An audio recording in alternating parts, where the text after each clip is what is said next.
नमस्ते किसान, नमस्ते भारत। किरण किसान महाराष्ट्र के tour पर हूँ। जामनेर तहसील में जलगांव जिला पूरा केले का बेल्ट है और आइए चलिए विजिट करवाते हैं। पॉज कर देना। तुमचा परिचय करून द्या आधी, आपण कुठे आहे, तुमचं नाव? मी सुधाकर बळीराम पाटील, भिलखेडा, तालुका जामनेर, जिल्हा जळगाव। किती लागवडी? ही 3000 झाड। 3000। लागवडीची तारीख 16 फेब्रुवारी। 16 फेब्रुवारी। आपल्या पद्धतीने केली तुम्ही। अंतर काय ठेवलेलं आहे?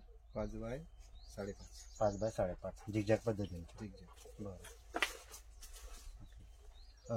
दादांची जमीन थोडी आपलं याला म्हणतात चुनखडी जमीन आहे आणि जामनेर तालुका असा आहे की पूर्ण किडी आता भरपूर प्रमाणामध्ये इथे वाढलेली आहे।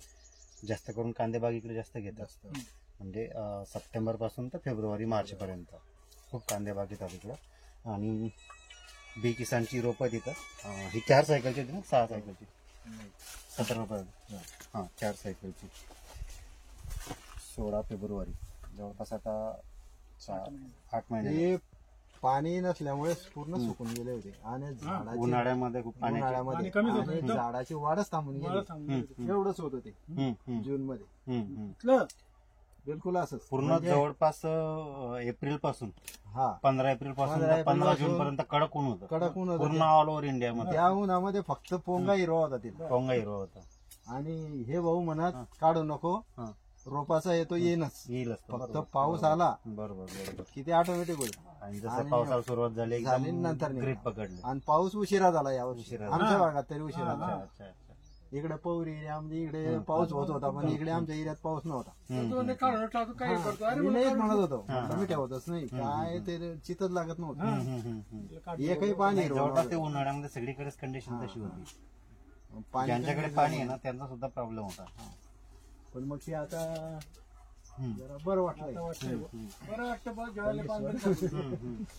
मी 6 महिने झाले त्या सुरुवात झाली का? 10-15 झाडं निघाली। 10-15 झाडं निघाली। चला बघू,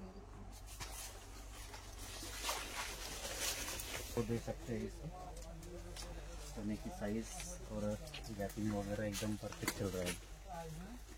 थोड़ा धूप ज़्यादा थी गर्मी के दिनों में, मई अप्रैल मई जून में, तो इसलिए थोड़ा पानी की वजह से रुका था।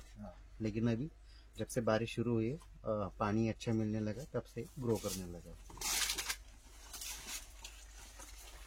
यहाँ पे अभी कुछ शुरुआत दिख रही है फ्लावरिंग की इस तरह का।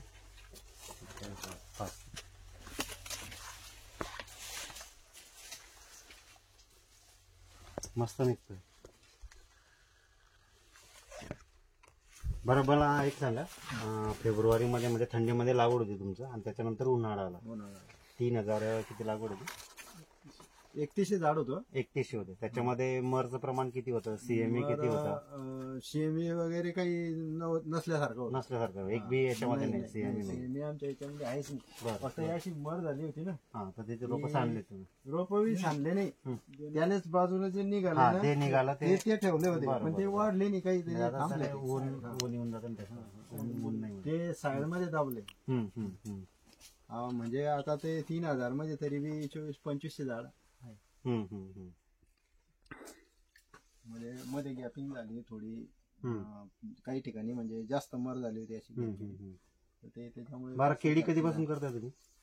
केळी आम्ही तसं वडलोपार्जित केळी होती पहिली, पण पाऊस पाणी कमी होत होता, नदीचं पाणी एकदम कमी झाल्यामुळे ते प्यायला पाण्यापुरतं पाणी होतं, केळी लावतच नव्हतं। पण या 5-7 वर्षामध्ये आता या आमच्या गावापाशी कट्टा झाला, आमच्या घरापाशी विहिरीपाशी, त्याच्यामुळे पाणी आल्यामुळे मग आम्ही 2-2 एकर लावायला लागलो। 4 वर्षापासून केळी लावतोय, आता 4th-5th वर्ष। पहिले होती, आमचे वडील लावत होते तेव्हा कंद वगैरे लावत असते। कंदाची लागवड होती, आता रोपं वगैरे काही नव्हतं। बघा, आता तुमच्याकडे हे पहिल्यांदा आपल्या बी किसानची रोप आलेली? पहिल्यांदा, आणि मीच बोलवली इकडे। तुम्हीच बोलवली? बरं, काय फरक वाटला तुम्हाला? म्हणजे इकडे बरेच चांगलं वाटतंय, पण आता आपण बघू एक अजून आता जे लावलंय भाऊच्या शेतामध्ये, आपण इकडे 3000 घेतले, त्या भाऊचं तिकडे 4000, त्यांना शेजारी जैनचं रोप आहे, एकच शेत आहे आणि बिलकुल शेजारी आहे. अच्छा. म्हणजे हे 5 फुटाचं अंतर आहे. बरोबर बरोबर त्याच्यामध्ये आपण फरक बघू तिथे. चालेल ना चालेल चालेल बिलकुल नक्की. थोडं कसं आहे तुम्ही तुमच्या नजरमध्ये बघा. हा ना नाही आमच्या नजरेनुसार प्लॉट एकदम चालू आहे. हा. थोडा आहे उन्हाचा कंबाईमुळे रेल्डिंग आहे का मग लय खाली ते डायरेक्ट तिकडे लावून ते याच्यात जाणं. डायरेक्ट खाली खाली 2च झाड आहे तिथे पहिले निसरे या अशीचे पूर्ण. आता इथे बी ना इथे 2-3 झाडं आहेत त्या अशी कमळाची सुद्धा आहेत. काही आमचं डिकम्पोजर आणि ती मायक्रोरायझा हे आमचं जैविक मधून चालतं. नाही ते चालू ठेवा तुम्ही पण त्याला काय करा आता त्याला जी गरज आहे मिसोडीची आणि फळाची क्वालिटी त्यासाठी युरिया तुम्ही आता बंद करून टाका म्हणजे कमी करून टाका. युरियाच्या जागी अमोनियम सल्फेट घ्या. Ammonium sulphate magnesium sulphate potash 3 चालू ठेवा आणि कॅल्शियम नायट्रेट दर 10 दिवसांनी 15 दिवसातून एक वेळ जोपर्यंत बंच पूर्ण बाहेर येत नाही तोपर्यंत कॅल्शियम नायट्रेट. बाकी तुमचं हे चालू ठेवा मायक्रोरायझा वगैरे. त्याच्यात काय तुम्ही जे खतं दिले रासायनिक खतं ते लवकर अपटेक होतं.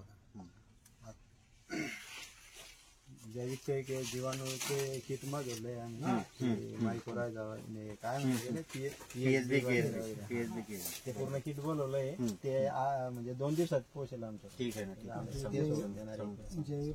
बायोमिकची बुरशी ना ती मागवलंय आम्ही. आम्ही एक जैविक यांचं काय होतं आपलं मल्टीग्रेन जैविक मल्टीग्रेन म्हणून होतं.